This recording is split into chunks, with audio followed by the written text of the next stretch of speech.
tienen que ir viendo de acuerdo a las propuestas, los detalles que trae para cada uno. Bueno, si esta vesícula es para COP2, como presentamos la otra vez, ¿verdad? Si es esta propuesta, entonces la proteína fijadora de GTP es SAR1 y el adaptador puede ser de la misma familia luego de los COP, que cumplen funciones de cubierta y de adaptador, pero el SEC24 es el que se nombra como el principal adaptador. Con eso nosotros no decimos, no nos negamos la posibilidad de que tal vez otros miembros de la familia, pero no los presentados acá, sino que hay está el 16 y otros más, 16 lo que viene, no es otros más, 16, 31, 13 que ya les presenta luego acá. Pero acá les presenta el SEC23 que actúa con el SEC24.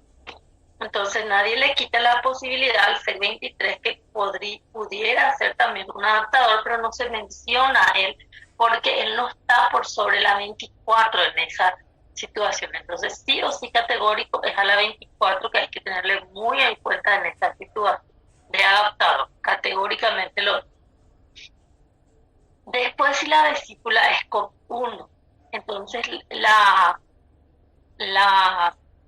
de COP1 también se dividen en diferentes tipos de proteínas, así como las COP2 se dividen en las SEC. Acá se dividen también en diferentes tipos de proteínas. Suelen venir designados con las letras del alfabeto griego, entonces hay varios tipos de COP, así como existen las COP1 de la familia, ¿verdad? Se nombran, por ejemplo, hay alfa, hay beta, hay gamma, delta, epsilon, zeta, hay también se menciona, beta prima también se menciona. Entonces, si el libro no les trae los tipos de COP1, los detalles, se tienen que anotar de que existen varias proteínas también dentro de esta familia, que son del COP1. Y pueden anotar como ejemplo que son tipo alfa, beta, gamma, delta, epsilon, zeta. Y alguien de ellos hace también como adaptador, como lo hace alguien de la familia SEC, como estábamos hablando hace rato. Alguien es adaptador ahí, no tenemos nomás los datos detallados de quién sería, pero alguien de ese miembro de la familia es un adaptador. La proteína fijadora de GTP para las COP1 se menciona que son de la familia ARF. Eso sí también tienen que anotar que son de la familia ARE. Como estuvimos trabajando con COP2 y dijimos que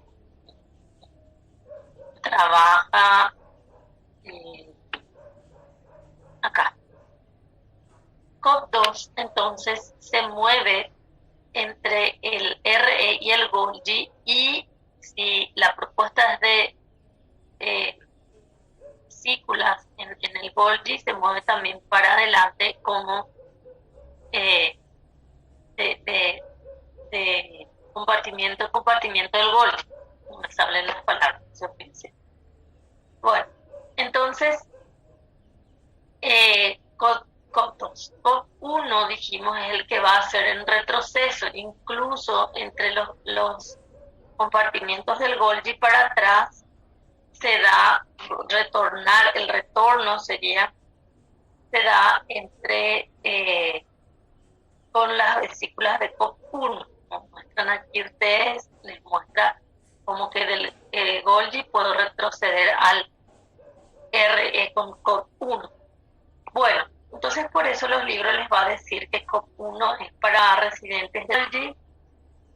Entonces se va a dar el trabajo de, puede ser que les diga de transatlista, retroceder, residentes del RE, ERGI, y les va a insistir con el proceso retrógrado.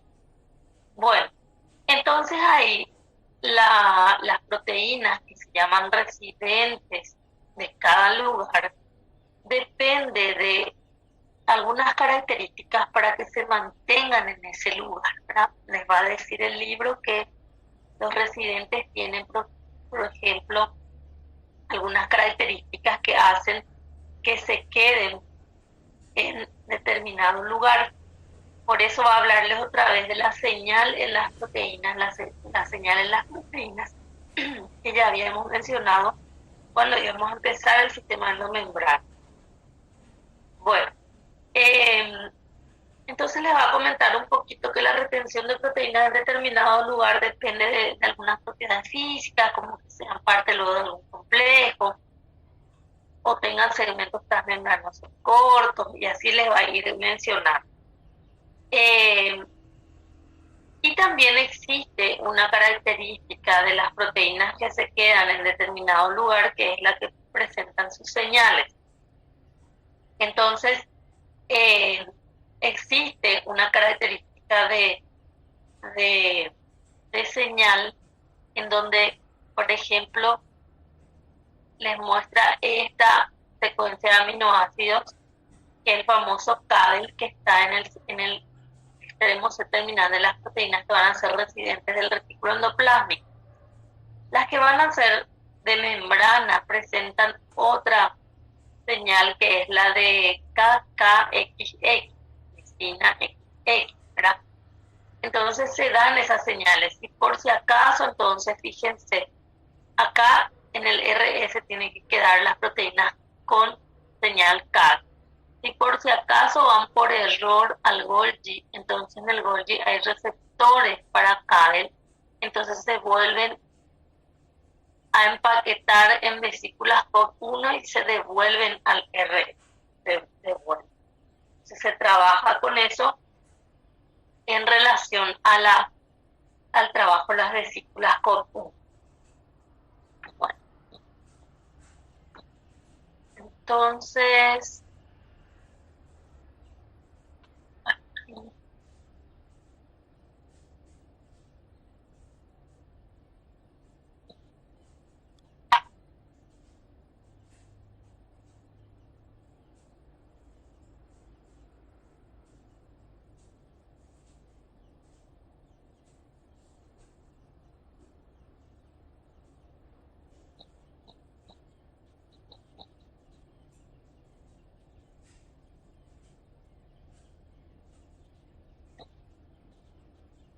la otra, el otro tipo de vesículas que se estudia es de las vesículas de clatrina. Las cubiertas son de la proteína clatrina. Vamos a pasar acá tienen esta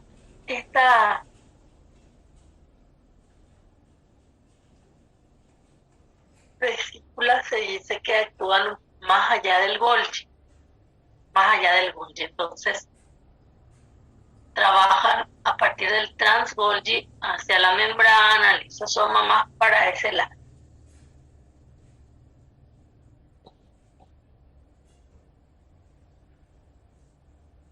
Voy a ir acá. Bueno, se considera que cada clatrina, una molécula de clatrina, tiene 3 cadenas pesadas y 3 cadenas ligeras. Acá tenemos una estructura que no presentamos para los COP. No presentamos la estructura de cada proteína COP. Acá se estudió mejor la de clatrina. Entonces se considera que nosotros podemos tener en cuenta que cada clatrina, en la propuesta que seguimos manejando, tiene 3 cadenas pesadas y 3 cadenas ligeras, como se presenta acá en un esquemita, en donde le dicen que las cadenas pesadas y las cadenas ligeras se unen en forma de, se ensamblan en forma de una estructura de 3 ramas. 3 ramas, que les muestra de esta manera que a esa rama se parece a un trípode, entonces le llaman trisquelión. Entonces este es un trisquelión de clatrina. Cada molécula de clatrina entonces adopta esa forma de un trisquelión. Entonces después estos trisqueliones de clatrina encajan unos con otros para formar la estructura de clatrina. Así más o menos como pueden ir encajando los trisqueliones para formar la estructura estructura de clatrina. Acá les muestra, este es un triskelion de clatrina, y acá les muestra cómo la posibilidad de cómo puede estar encajando. Les muestra, por ejemplo, que acá el extremo N de la cadena pesada forma como un gancho, como para poder también interactuar con otros triskeliones, pero que ellas se van como que organizando para formar una jaula alrededor de la vesícula en sí que se desprende. Entonces ellas van a ser las vesículas de clatrina. Los adaptadores, se estudian dos adaptadores acá para las clatrinas. Se estudian el adaptador AP y el adaptador GGA. Cuando se habla del adaptador GGA, ese trabaja para las clatrinas que van a ser enviadas con cargamento al lisosoma. Entonces tenemos esas características. Cuando el adaptador es, por ejemplo, voy a ir acá, les muestro. Esta es acá se va a formar una vesícula de clatrina. Acá tenemos la vesícula. Esto va a ir para el lisosoma, por ejemplo. Entonces les muestro. Acá está la enzima lisosómica. Este es el receptor de mannose-fosfato que hablamos la otra vez, porque esto lo mencionamos. Entonces los receptores de mannose-fosfato, mannose-6-fosfato específicamente, que se abrevian así, receptores de mannose-6-fosfato, se encuentran en el trans-Golgi y en la membrana plasmática. Entonces de ahí pueden también retroceder para reorganizar esas proteínas si están mal ubicadas. Entonces necesitamos que esté en el trans-Golgi para ser llevado al lisosoma. Entonces tenemos esa característica. Este es el receptor, el lado citosólico del receptor, ustedes ya saben cómo actúa. Este es el adaptador que acá se llama GGA, la clatrina adaptadora, y esta es la clatrina. Hay otras proteínas más también que interactúan, pero si no trae el detalle el libro, no hace falta que entren en este detalle, si no trae el detalle en la imagen o en el texto, mencionan lo que va mencionando nada más el libro también, valga la redundancia. Los adaptadores GGA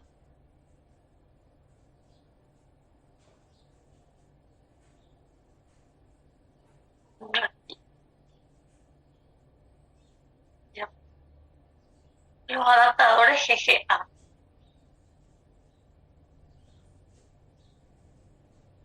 tienen unas características. Ellas constan de una subunidad, pero esa subunidad se dice varios dominios. Bueno, me estoy poniendo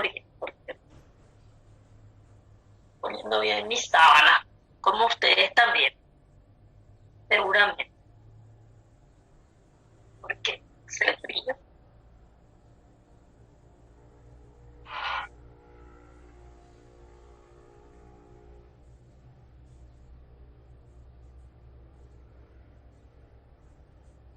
Bueno, cada adaptador GGA se estima que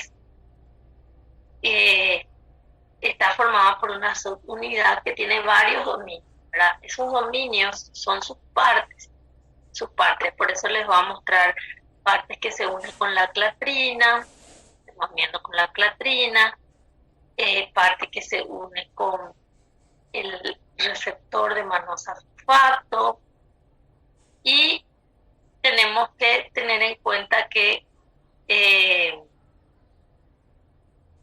tenemos las características comparadas con el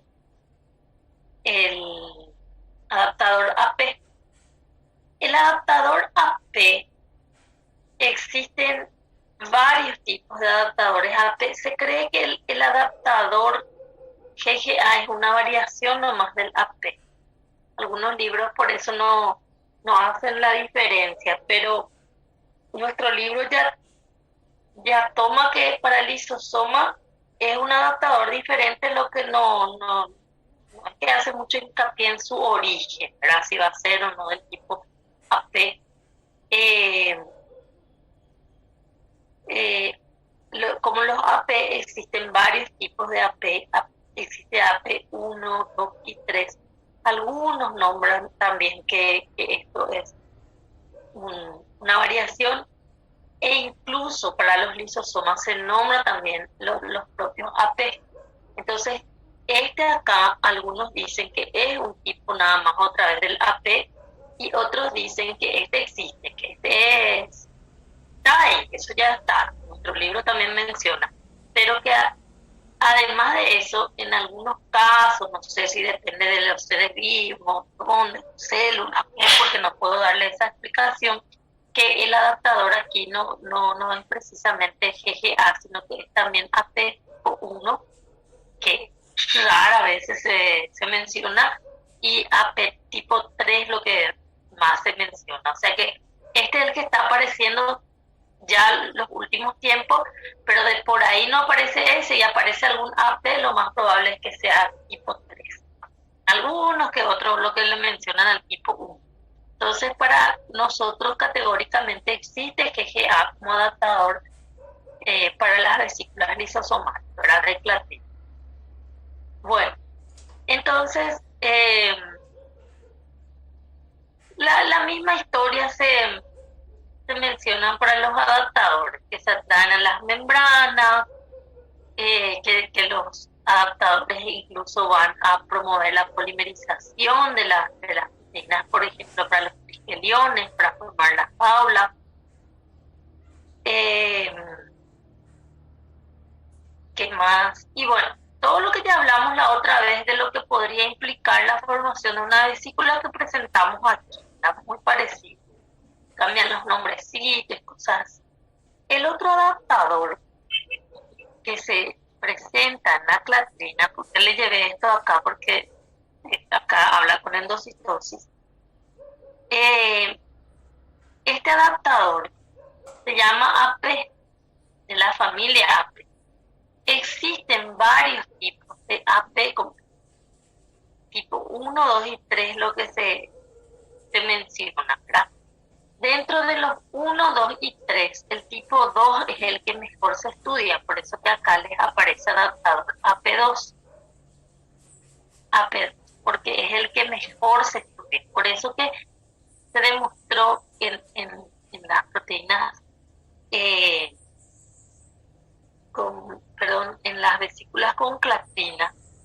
Entonces, algunos dicen que el AP1 posiblemente trabaje entre el Golgi y el endosoma. Por eso que les dije que si acá no aparece GGA, posiblemente aparezca tipo 1. O si no, les pueden decir que esta es una variación de esto. Entonces, porque se encontró tipo 1 entre el Golgi y el endosoma. Y el endosoma sería como la antesala del lisosoma. El tipo 2 es el mejor estudiado, especialmente en lo que es la endocitosis de la membrana plasmática del endosoma, y de lo que están estudiando también el tipo 2, el que aparece más. Y el tipo 3 aparece entre el Golgi y el lisosoma. Vacuolas, melanosomas, vesículas plaquetarias, le va a decir, y eso por eso que ahí puede insistir que depende del tipo de célula. Pero para nosotros es más conocido Golgi lisosoma. Entonces, por eso que acá algunos les puede decir que podría darse la situación de cambio, ¿verdad? El adaptador. Pero si cambia el adaptador, se le tiene que asignar el que mejor le corresponde, tipo 3, pues. No es tipo 1, tipo 2, así nomás, sino que tipo 3 entre el Golgi lisosoma, tipo 1 entre el Golgi endosoma. Entonces, así como que se va a reunir.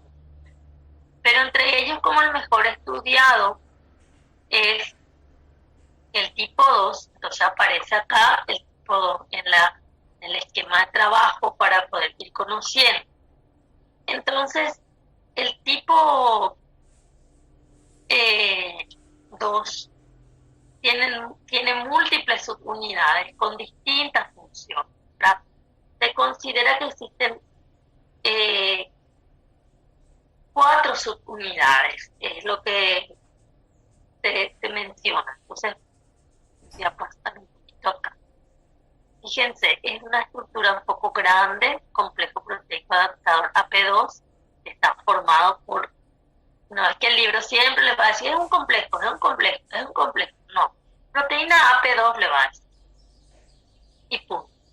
Entonces acá tenemos que tiene varias subunidades. El libro les puede decir que tiene 4 subunidades, por ejemplo, que es lo que más se trabaja, ¿verdad? Entonces esas subunidades reciben el nombre de cadenas de la AP.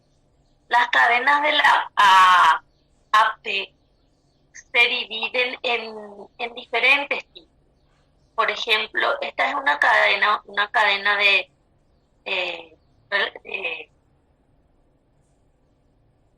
AP, ¿verdad? Le dicen subunidades de las AP.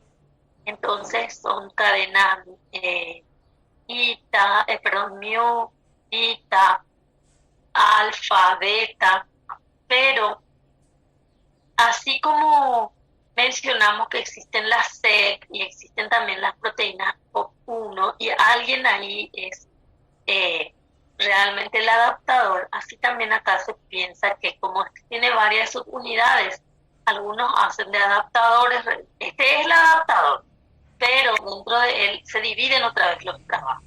Entonces por eso suele venir así, cadena mu, cadena tita, y dice adaptina alfa, adaptina beta, porque se considera que las que tienen principal función para la adaptación le llaman adaptinas. En realidad se considera que todas son cadenas de la AP y que todas son subunidades de adaptina.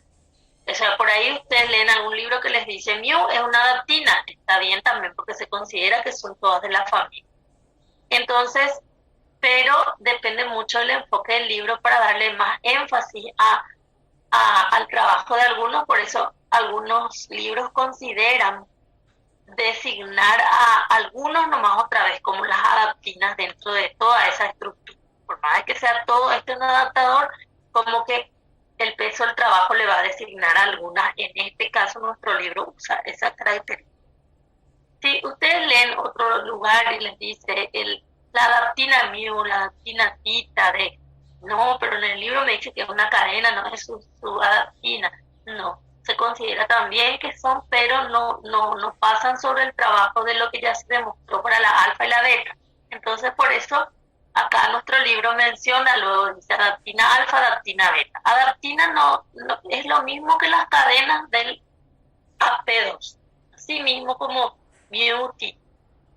Solamente como que se fue dividiéndole en funciones para ir diferenciando algunas características que van a venir más adelante. Por ejemplo, como ellas se distribuyen los trabajos, entonces se consideran que mu es la que se une con las colas de los receptores hacia el citosol, se acopla con el receptor, y la beta, por ejemplo, se une con la clatrina, y así les puede comentar qué posibilidad hay de que haga la alfa, la tita, pero si no les menciona no hay drama. Todos ellos colaboran en la adaptación, eso es lo que tienen que entender. De alguna manera colaboran. Ahora a lo mejor hay alguien que cumple una función mayor en ese papel, por eso como que se fueron dividiendo el trabajo y la didáctica se va dividiéndoles también, pero no es motivo para confundirse. Son todos partes del adaptador AP2, que es el que conocemos, y cumplen funciones para el adaptador, ¿verdad? Porque el adaptador es en función uno solo, que es el AP. Bueno, ¿qué más?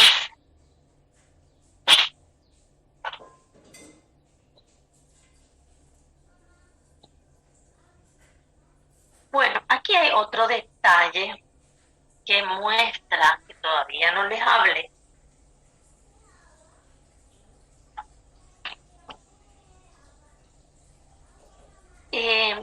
Aquí muestra esto fosfatidil inositol. Entonces se demostró también que la formación de vesículas con todas estas proteínas, e incluso cuando ustedes tienen las vesículas, le pueden encontrar a las llamadas proteínas accesorias, también el libro les puede decir. Por ejemplo, como les dije, cuando ustedes estudian la vesícula, van a mirar la cubierta y van a decir, esta es una vesícula de clatrina, una vesícula con 2, con 1, tengo que buscar quién es el adaptador. El adaptador puede ser AP, bueno, si es para el lisosoma puedo buscar GGA, o bien los llamados AP1, si es para endosoma, para el lisosoma es AP3, si es que me da esa posibilidad. Y después busco la AP2, que es la que voy a estudiar con detalle, porque me presenta esa, porque es la mejor estudiada, esa AP. Bueno, ¿qué más? Van a encontrar las proteínas que sirven para la fusión, las proteínas que fijan GTP, eso sí o sí van a ir buscando. Pero además hay muchas otras, la proteína que se va a llevar, el cargamento, como se dice, el receptor para ese cargamento, todo. Pero además hay muchas proteínas que se llaman accesorias, o sea, pueden venir infinidad de nombres dependiendo del libro y del detalle que nos da el libro. Pueden venir así, pero infinidad de nombres. Y le llaman proteínas accesorias, incluso a las vesículas de clatrina, más de 20 por ahí de proteínas accesorias se puede encontrar. O sea que el libro les va a decir, son muchísimas proteínas accesorias, ¿verdad? Que van a formar así como le va a decir el libro, puede tener más de 20. Más de 20 son sí o sí, 24 por ahí, 26, 24 horas. Y les va a decir de red dinámica de moléculas que interaccionan, que no se conoce bien sus funciones, pero por ahí van a estar, por ejemplo, dice, puede ser que reclutan la carga, pueden ser que hagan que participen en el ensamble de la cubierta, puede ser que participen en la curvatura de la membrana, en la interacción con el citoesqueleto, que participen en la liberación de vesículas. Entonces se van a ir dando así las características de los nombres que se van presentando, ¿verdad? Pero ya va a depender del libro para dar algunos detalles o no. Además de todas estas proteínas, como les estaba diciendo y les quería mencionar, es que en la formación de vesículas también nosotros vamos a tener en cuenta que necesitamos de los fosfolípidos. Por eso les va a mencionar el libro que los fosfolípidos son importantes también en la formación de vesículas. Como que demasiado nos centramos en las proteínas, pero ahí escondiditos están poniendo su grano de arena los componentes fosfoinosítidos de la membrana, es decir, los fosfolípidos de membrana, pero ustedes saben que hay muchos fosfolípidos de membrana. Entonces se demostró que los fosfoinosítidos son los que trabajan también en la formación de vesículas. Incluso el papel que se le asigna es la que ellos atraen también a los adaptadores a la vesícula. O sea, que ellos tienen mucho que ver con esto, ¿verdad? Bueno, ¿qué más? Y hay varios tipos de fosfoinosítidos porque los adaptadores, fíjense que acá este es un adaptador, se piensa que el adaptador reconoce los anillos fosforilados entonces de los fosfoinosítidos. Entonces les va a dar 7 tipos de los que participan en la formación de vesículas, y especialmente se estudia ya por añadidura ahí detrás con clatrina, pero en realidad no se descarta la posibilidad que este trabajo sea constante en todos los tipos de vesículas. Bueno, y les hablé ahí de la importancia entonces de los fosfolípidos de la familia de los fosfoinosítidos para la formación de las vesículas, y anotan los tipos que les dice el libro, que son 7, es lo que les va a dar, y anotan los los ejemplos que les da ahí. Bueno, le estaba hablando de las proteínas accesorias también, que pueden aparecer en infinidad de cantidad, nombre de todo, ¿verdad? Una de las proteínas accesorias que mejor se conocen es la dinamina. La dinamina es una proteína grande también, ¿verdad? Se considera que la dinamina no está en la vesícula, pero sirve, ayuda muchísimo para formarse también la vesícula. O sea, fíjense que no es que hay un solo responsable para la curvatura, hay un solo responsable para reclutar a la proteína G, no hay un solo responsable que facilita el ensamblado, pero siempre hay alguien que lidera, digámosle, la batuta, ¿verdad? Que por más de que sean varios los candidatos a hacer algo, siempre hay alguien que como que lidera la batuta, entonces se estudia en referencia también a eso, ¿verdad? Entonces, algunos después se pierden, no, pero acá me dice que la membrana ya se curvó y sí, se tiene que curvar más, se tiene que potenciar el trabajo de entonces muchos se ayudan en los trabajos que se están realizando. Bueno, entonces la dinamina es una de las proteínas que suele aparecer bastante también en el estudio con las vesículas. Se considera que ella no está en la vesícula, que ellas sirven para estrangular la vesícula. Por ejemplo, esta es la membrana y esta sí va a ser la vesícula, ¿verdad? Se va a formar la vesícula. No es que se forma tanto así como un cuellito acá, ¿verdad? Pero les puedo mostrar en un experimento indicándole la existencia de la formación de una vesícula. O sea, es más así. Y que la dinamina actúa a esta altura. Le mostró en algún experimento también, y como que permite estrangular ahí la vesícula para separarlo de la membrana, para separarla de la membrana donadora que le decimos. Por eso les va a decir para liberación de vesícula, forma una especie de collar, hay una especie de GTP que genera una fuerza mecánica ahí para la separación. Entonces le va a decir que esta es una proteína que fija hidroliza GTP, la familia de la proteína G. Bueno, se considera que la dinamina, por ejemplo, es una proteína que también es capaz de polimerizarse, entonces está ahí la dinamina y cuando se necesita de ella se concentra alrededor de la membrana donde se va a formar la vesícula. Entonces le dice, se concentra alrededor del tallo de la vesícula, donde se va a dar la separación de la vesícula de la membrana donadora. Se va a ver hidrólisis de GTP, se va a desarrollar un cambio conformacional en la dinamina y ahí la vesícula se va a desprender.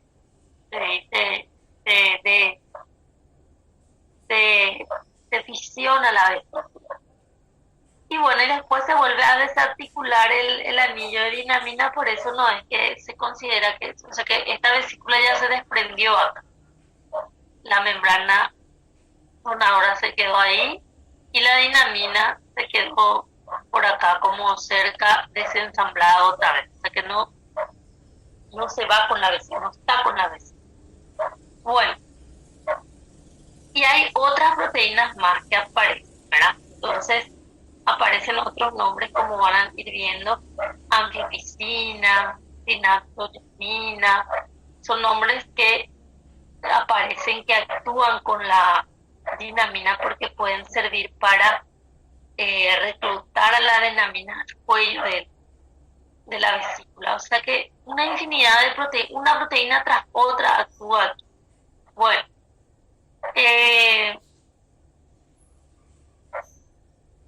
otra cosa, y hay muchos nombres que sí o sí hay que darle mucho tiempo a este capítulo. El libro trae demasiada información con este capítulo, pero trae mucha información y a veces no trae muchos detalles, entonces queda como colgado, como que yo les comento quiénes son las actinas, quiénes son las de la familia COP1. Entonces se da esas características. ¿Qué más? Quiero ir cerrando vesícula.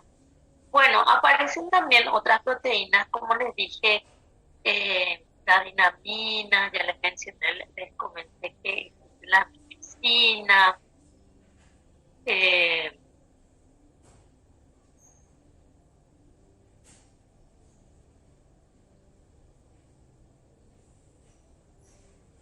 aparecen también otras que se llaman HSC70, suele mencionarse, conclatrina, suele mencionarse eso. Se considera que es una proteína también adicional que sirve para disociar la clatrina de la vesícula también, ¿verdad? O sea, estas características que se van a dar en algunas vesículas clatrinas, otros en vesículas de COP, entonces van a ir viendo la dinamina, por ejemplo, donde les presenta HSC70.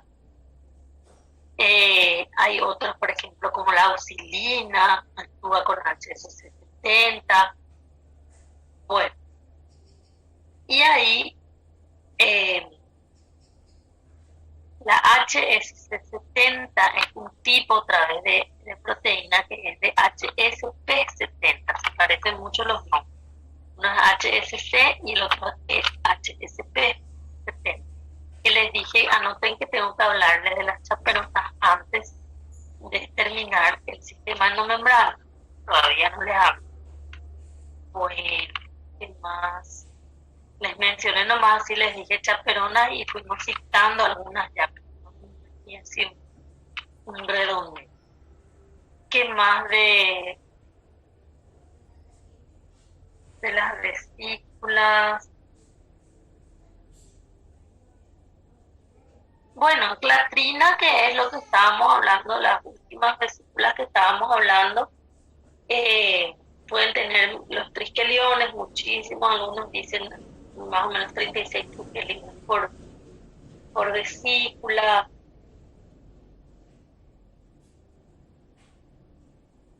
Comparan los triskeliones con los SEC13 y 31, les dicen los triskeliones se superponen, los SEC13 y 31 no. Son características que va a ir comparando cada libro según la necesidad, lo que quiere enseñar.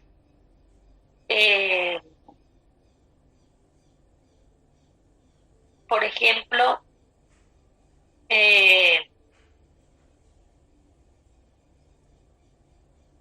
cuando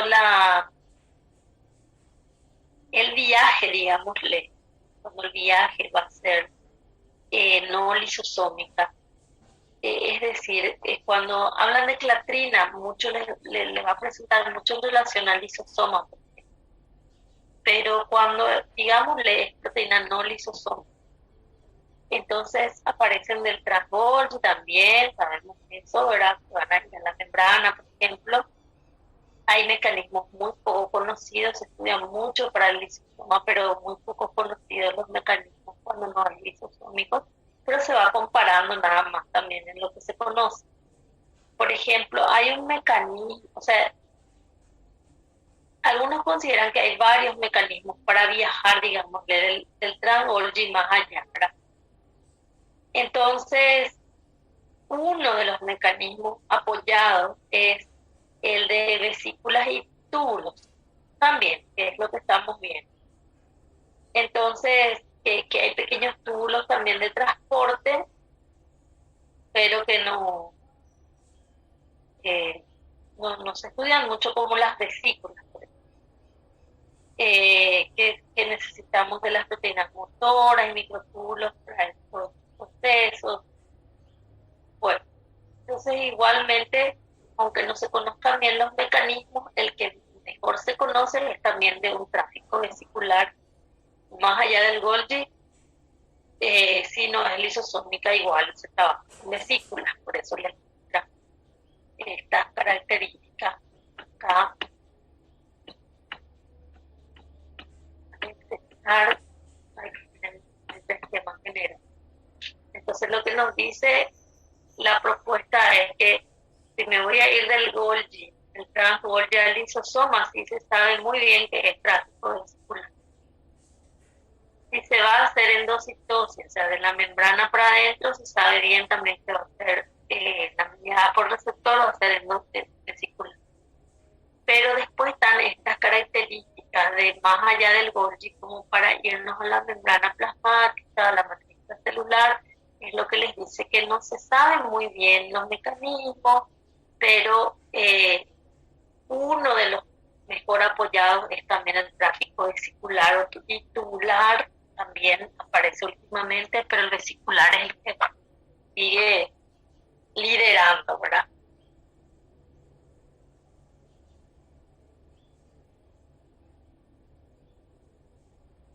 Hay alguien por ahí que dijo que si no es tubular y vesicular el transporte, que hay otra forma, pero no puso ni qué forma, pero supone que hay otra forma y ese es el menos apoyado.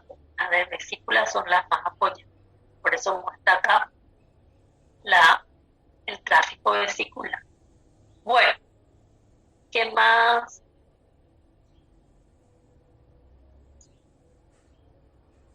Bueno, las proteínas van a ser de membranas, ¿verdad? Van a ser señales citosólicas para la ubicación. Se organizan ellos para llegar a destino.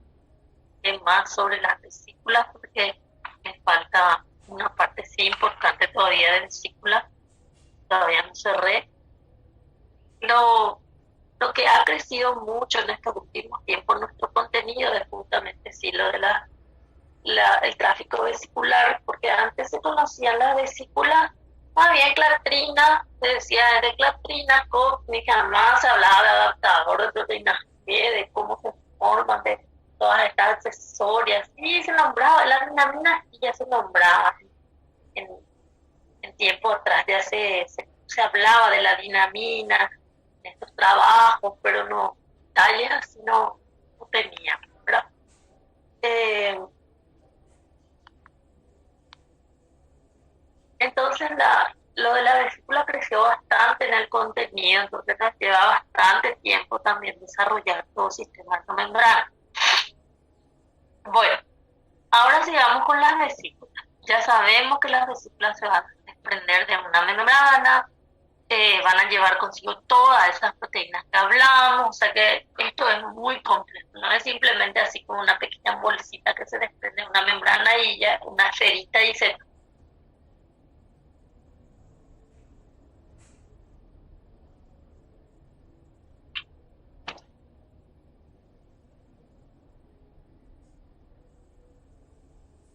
Las vesículas también tienen que llegar al lugar de destino.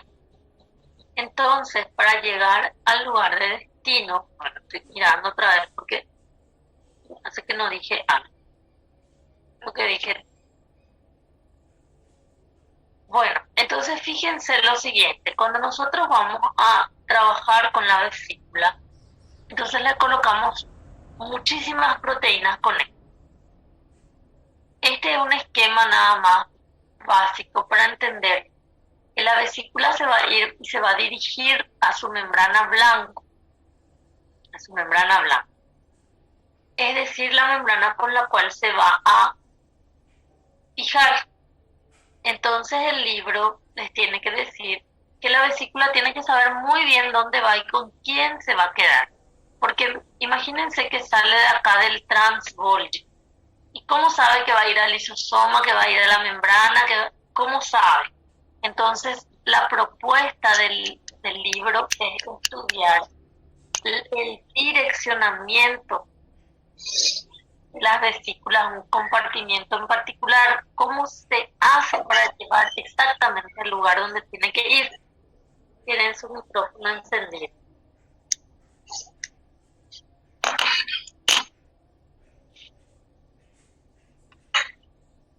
Revisan sus micrófonos, por favor.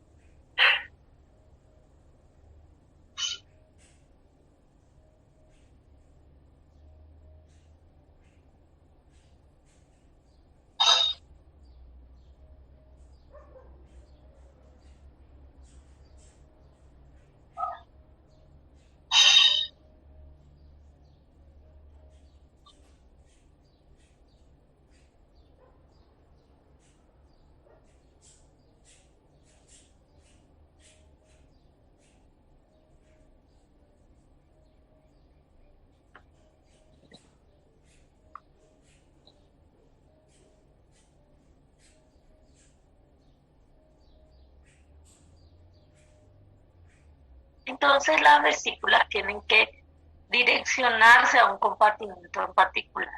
Por eso les va a decir el libro que tiene que haber una fusión selectiva de las vesículas, una fusión selectiva de las vesículas con el lugar donde tiene que llegar, está dirigida ahí. Bueno, existen unas proteínas que se llaman proteínas de fusión, es decir, que permiten que la vesícula se una con la membrana blanca. Esa familia de proteínas se llaman SNAR. Las SNAR están también con las vesículas, ya vienen con las vesículas y aparte está en la membrana que le va a recibir. Entonces esas SNAR se dividen así, las B-SNAR, que son las que se van con la vesícula, y las T-SNAR, que son las que están en la membrana aceptora. Entonces son familias de fusión. Fíjense que la vesícula tiene que tener acá todo su recubrimiento. Fíjense, esto estaría más o menos aquí con todo su clatrina, con todo lo que están estudiando, ¿verdad? Sí, todo recubierto, el adaptador se forma.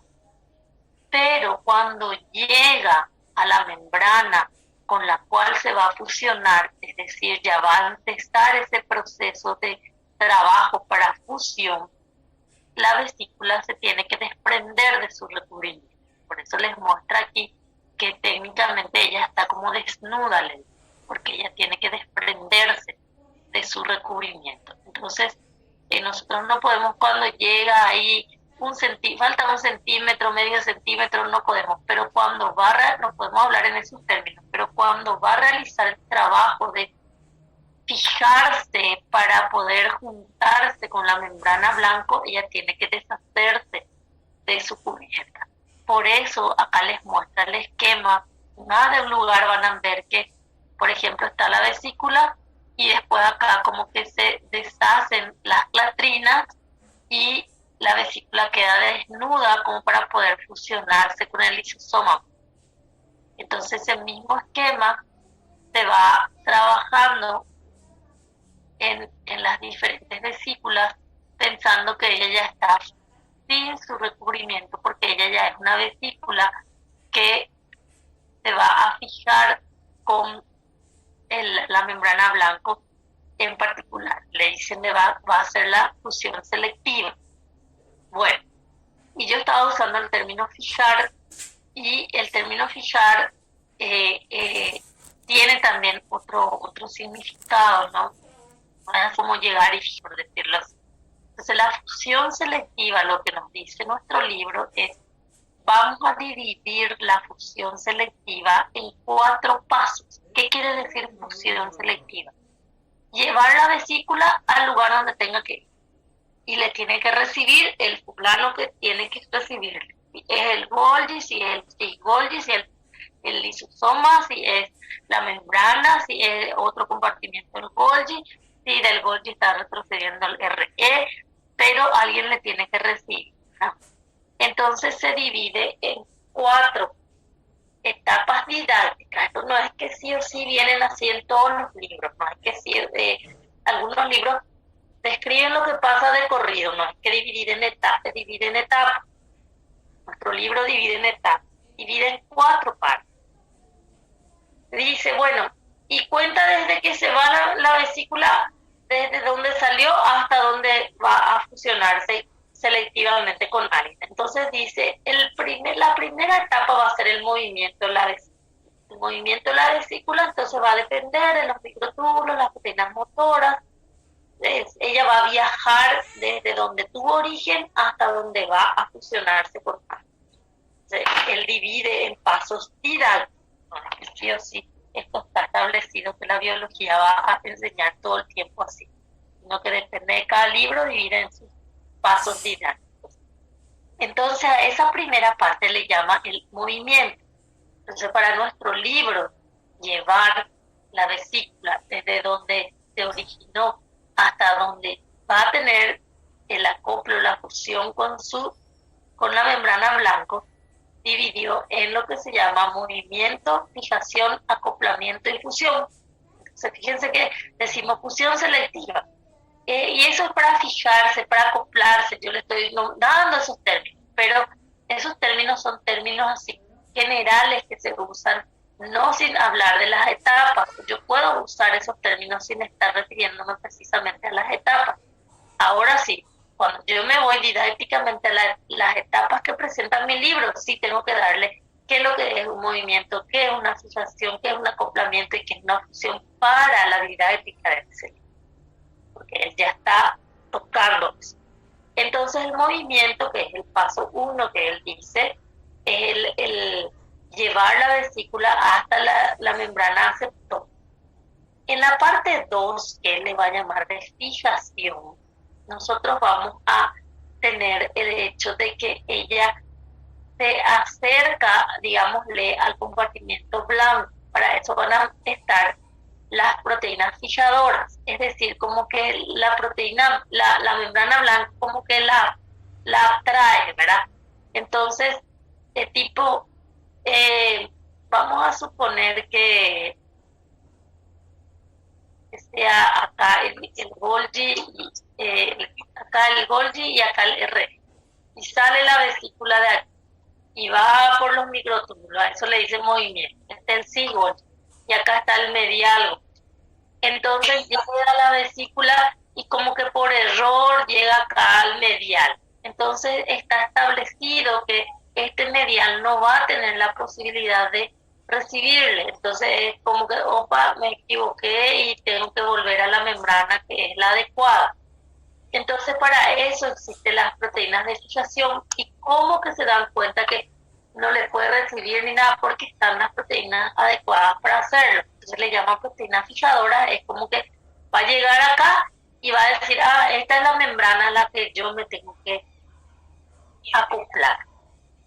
Y con ella yo me tengo que juntar, es lo que sería en términos más rápidos. Entonces están las proteínas fijadoras, como que cuando está ahí es como que ya le atrapa, le capta.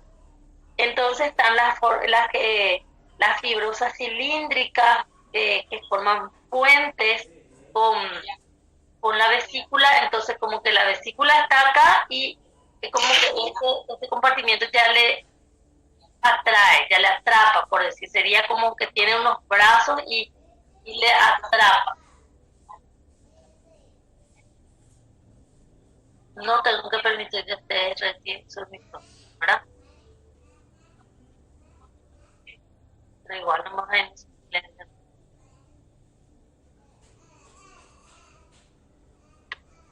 Entonces ustedes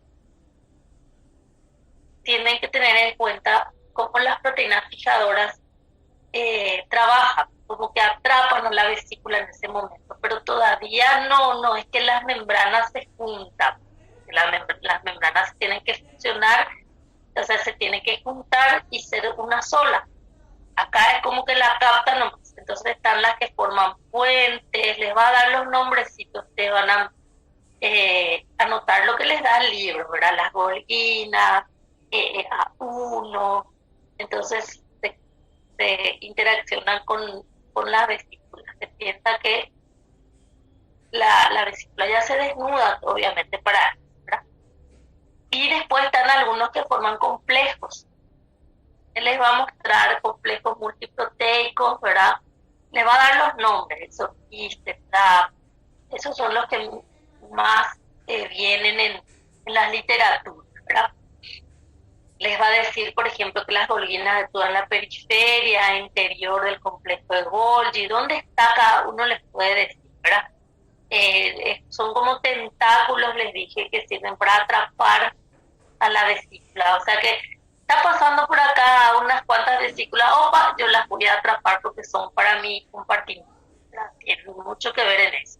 Está la RAP es una proteína G, también fíjense que RAP es una proteína G, aparece proteína G, tiene como múltiples protagonismos dentro de nuestro itinerario del CPI. Entonces, aparecen, en este caso aquí, es como una proteína fijadora, también son clasificadas como ellas, ¿verdad? Como las proteínas fijadoras mismas, depende del libro, ¿verdad? Pero se estudia dentro de lo que es su paso 2 de la fijación. Hay muchos tipos de proteínas, ¿verdad? Por eso que como que aparecen más de un lugar, están asociadas a distintas membranas. Entonces, RAP-GTP dice que actúa en la dirección hacia el blanco, la membrana de la vesícula y membrana blanco, en las dos partes actúa. Entonces la proteína RAP, porque son de membrana. Y después hay otras, entre estos le dicen así, proteína fijadora fibrosa, y le puede dar nombre específico. Después le da complejo multiproteico, les puede dar otros nombres específicos de los complejos. Entonces ya depende mucho del libro para que le dé más detalles o menos detalles. Eso ya depende del libro. Bueno, en el tercer paso que le dice el libro, acoplamiento, entonces tiene que haber la interacción entre las membranas. O sea que primero como que estas proteínas las atrapan, las captan. Entonces después tiene que haber un acoplamiento entre las membranas, porque una vez que ellas las atrapan, tiene que como verificar si son para ellas estas vesículas. Entonces puede ser que le atrape y se quede ahí como que la vesícula atrapada, colgada, y no se puede desprender, y no era para ese compartimiento, había sido, ¿verdad? Entonces estas proteínas fijadoras tienen mucho que ver en reconocerlas que son, porque rara a veces se equivocan, pero puede haber una situación de que se atrapan, pero no se llega a concretar la fusión en sí de todo el proceso, ¿verdad? Entonces aparecen las proteínas de acoplamiento. En el acoplamiento, que le dicen luego proteínas de fusión también, después aclaramos esa situación, porque los alumnos preguntan, ¿son de acoplamiento, son de fusión? No entiendo. Les voy a indicar.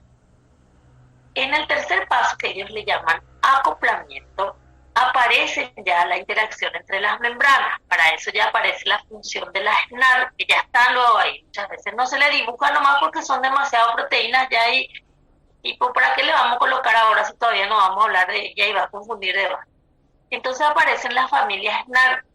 Las familias SNAR de proteínas son proteínas para la fusión, por eso yo les dije le dicen también, algunos libros le dicen de fijación, de fusión, porque permite que las membranas se unan. Solo que nuestro libro dividió en un paso didáctico que le llamó fijación a un proceso. Entonces, al decir que estas son de fijación o de fusión o de acoplamiento, los alumnos se confunden si es de la etapa. Entonces, en la etapa de fijación, en la que él considera una etapa de fijación, él no le nombra todavía a estas proteínas como las que participan, pero están ahí en la vesícula y en la membrana. En la etapa que le llama acoplamiento es donde aparece el nombre de estas, ¿verdad? Estas proteínas lo que permite es que las membranas se entre sí. Entonces cada libro les dice, estas son proteínas de fijación, de acoplamiento, de fusión, porque son tres términos que se usan indistintamente para indicar que las membranas se acoplaron, se encontraron las membranas. Sí, lo que vino últimamente es dividir estos pasos en estos 4 que dice nuestro libro, por ejemplo. Entonces estos son pasos didácticos, tienen movimiento, fijación, acoplamiento.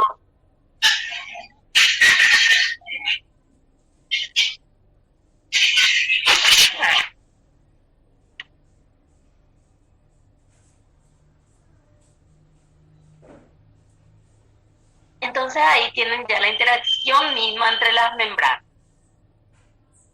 Hay muchas SNAR, más de 20 les va a dar el libro. Su tamaño, su estructura es muy diversa, pero sí van a tener algo en común, ¿verdad? Les va a decir sus segmentos en el dominio citosólico tiene el motivo SNAR, que es para que las membranas se unan, se reconozcan, se fusionen, se fijen, se acoplen, como le dice así en términos generales, pero el libro les llamó acá tercera etapa acoplamiento. Entonces, tiene que unirse con otro motivo SNAR que es también para el mismo trabajo. Entonces tenemos, por ejemplo, la SNAR B, que vienen en las vesículas. Por ejemplo, una se llama sinaptobredina. La SNAR T, que viene en la membrana blanco, que tenemos la sintaxina en la SNAR 25. Entonces, tenemos acá, fíjense cómo les muestra. Esta es una SNAR, esta es una SNAR, esta es una SNAR. Como son todas proteínas diferentes, pero de la misma familia en el sentido que tienen motivos SNAR o dominios, le dicen SNAR, ellas se van a reconocer unas con otras. Entonces están las de la vesícula y están las de la membrana. Depende de cada libro para que dé detalle. Algún libro solo trae así, uno de la vesícula, uno de la membrana. O más interacción, depende. No es que sí o sí aparecen con todos los detalles. Entonces, lo que nosotros tenemos que entender cómo se van a... Ahora, si ustedes se fijan en esta vesícula y en esta membrana. Entonces, es como que acá está el RE, por ejemplo, y acá está el Golgi. Y bueno, la vesícula va a salir de aquí y el libro le dice movimiento, el hecho de trasladarlo hasta el lugar donde va a estar la membrana que le va a aceptar. Entonces, como que puede venir acá y por error irse a otro lado, o quedarse ahí deambulando, o llevarse de nuevo porque no tiene quien le reciba. Entonces el Golgi tiene las proteínas que le van a captar, le captan y le atrapan. A esa parte le dicen etapa 2 de fijación, nuestro libro le dice. Entonces ahora yo tengo que hacer que esta vesícula, la membrana de esta vesícula, realmente se una con la membrana del Golgi. Entonces la etapa 3 le llaman acoplamiento. Entonces ahora olvídense que están estas acá, estas vesículas acá, estas proteínitas acá. Piensen que ya está así, la membrana del Golgi, y ya la membrana de la vesícula se tiene que unir a ella, acercar a ella, tiene que fusionarse para hacer una sola. Ahora todavía no le llaman fusión, le llaman acoplamiento. Las otras están ahí así, cumpliendo su función de fijar todo qué pasó con ellas, después cada libro va a decir, pero tiene que dar lugar a que ocurra el acoplamiento. Entonces, porque puede ser que quede también ahí eternamente colgado, por decirlo así, nunca descarga su cargamento. Entonces aquí están las SNAR de la vesícula y las SNAR de la proteína de la blanca. Por eso nos propone este trabajo con las diferentes SNAR. Acá nos dice, por ejemplo, esta es la SNAR de la vesícula, esta es la membrana de la vesícula. Fíjense, está capa lipídica. Esta es la SNAR de la vesícula que él nos dice, vamos a usar en este ejemplo una que se llama sinaptobredina. Entonces, y en este ejemplo vamos a usar la SNAR de la membrana, que acá les dice membrana plasmática porque está hablando de un ejemplo concreto entre la membrana plasmática y una vesícula. Pueden pensar que ocurren las que ustedes van conociendo. A lo mejor cambian un poco a veces los nombres, cosas así. Que acá está la SNAR también, porque esta es la membrana que le va a recibir. Entonces esta es una SNAR y, por ejemplo, les dice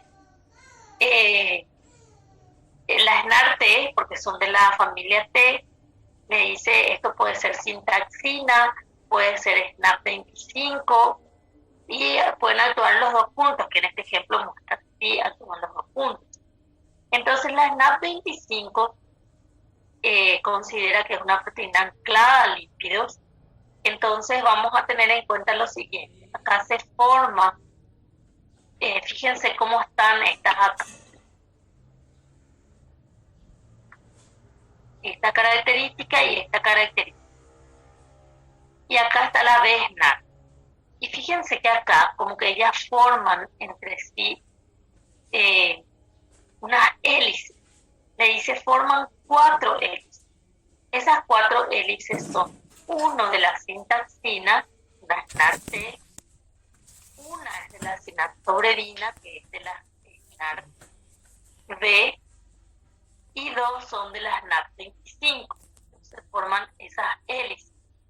Entonces forman esa estructura, se enlazan unas con otras, y fíjense que acá, por ejemplo, piensen que estos que están aquí van a tirar como cuerda.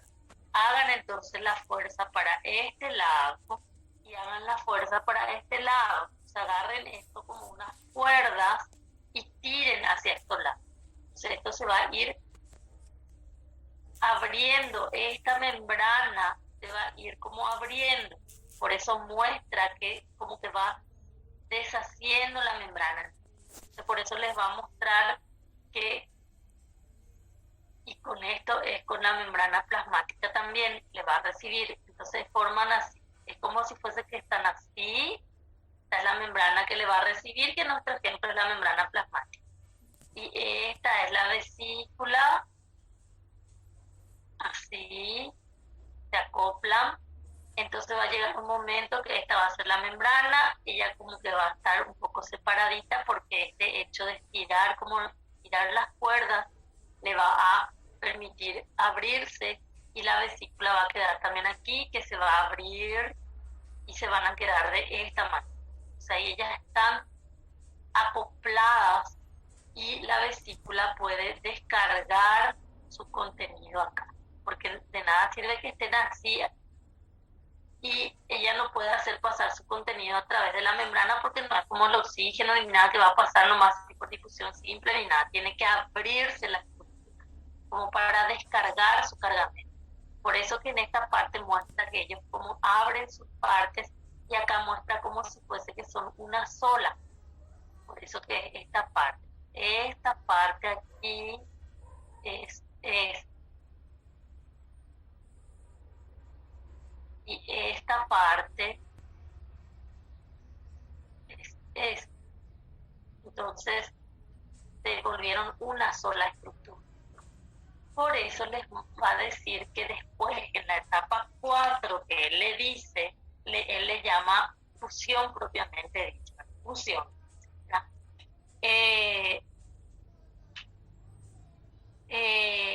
Lo que les va a indicar lo siguiente es que no va a bastar que las NAR se unan. O sea, fíjense, no basta con que se fije, se tiene que acoplar. No basta con que se acople, se tiene que fusionar. O sea, una cosa lleva a la otra.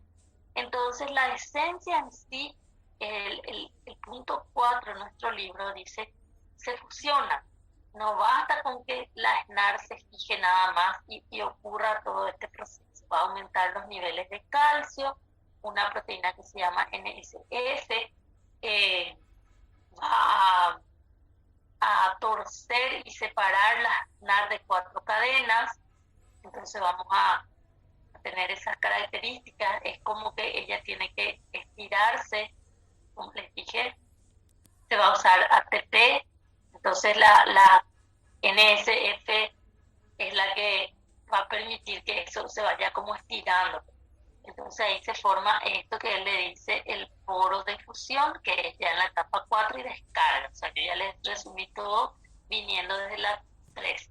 Entonces fíjense que es muy difícil, el único que es más fácil es decir movimiento, se va de un lugar a otro. Después lo que es la fijación, el acoplamiento y la fusión ya son solamente términos didácticos. Hay libros que describen todo de una vez, porque la esencia es crear esta abertura, este poro, para que se descargue el contenido. Entonces ahí la membrana, la vesícula, se fusiona en el sentido de que como para derramar su cargamento con la membrana blanca. Entonces, el libro les va a decir la fusión selectiva. La fusión selectiva es como para llevar a su membrana blanco, acoplarla ahí y originar entonces el poro que va a permitir que se descargue el contenido de la vesícula en la membrana blanca, en el compartimiento blanco. ¿Verdad? En este caso muestra cuando una vesícula sináptica descarga su contenido hacia la neurona sináptica y tiene que pasar por un proceso de fusión con la membrana plasmática. Entonces muestra este ejemplo. Esto mismo se puede acoplar en otros lugares de cómo funciona, pero a lo mejor a veces cambian un poco los nombres de las NAR, entonces esa parte lo que va cambiando. Y no se olviden que dividirlo en 4 pasos es solamente didáctico. Cada libro analiza. Hay libros que dice, bueno, la vesícula llega y tuvo que abrirse el poro y ella no te dijo más nada que acoplación, que fusión. Entonces en nuestro libro didácticamente él pone que la tarea de las NAR va a empezar desde donde él le dice acoplar.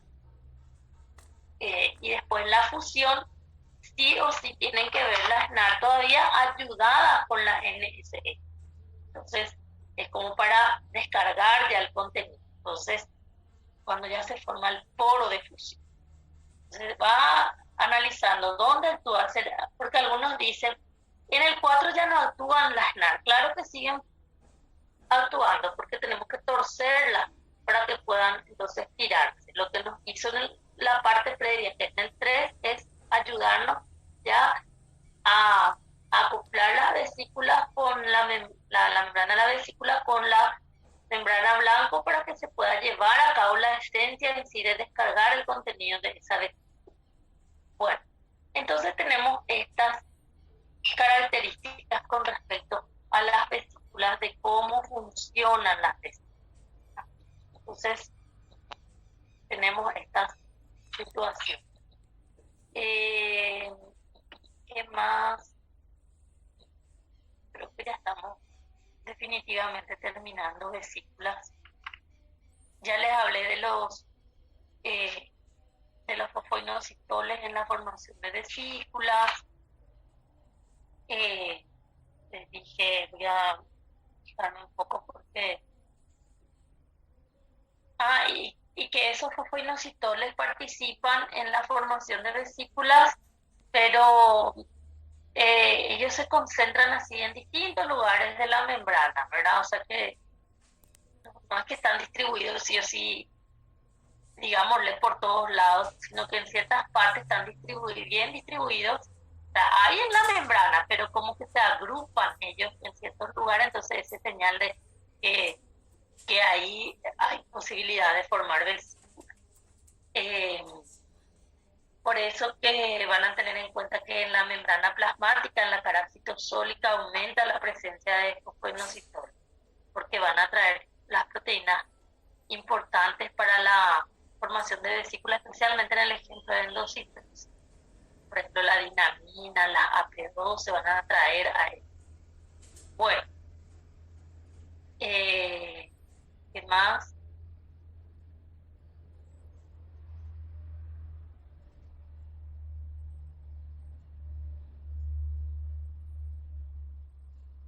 Incluso va a decir que las proteínas, cuando se unen a ellas, los adaptadores especial, se cree que a los adaptadores lo que ellos le atraen así de entrada, por decirlo así, ¿verdad? Y otras proteínas accesorias, ¿verdad? Que por ejemplo ahí les dice la dinamina, les decir, como ejemplo, para algo le atraen. Entonces, que una vez que se atraen con las proteínas adaptadoras, por ejemplo, les va a decir hay un cambio de conformación, por ejemplo, que, que va a trabajar en relación a las proteínas en sí, y eso va a ayudar después a reclutar otras proteínas.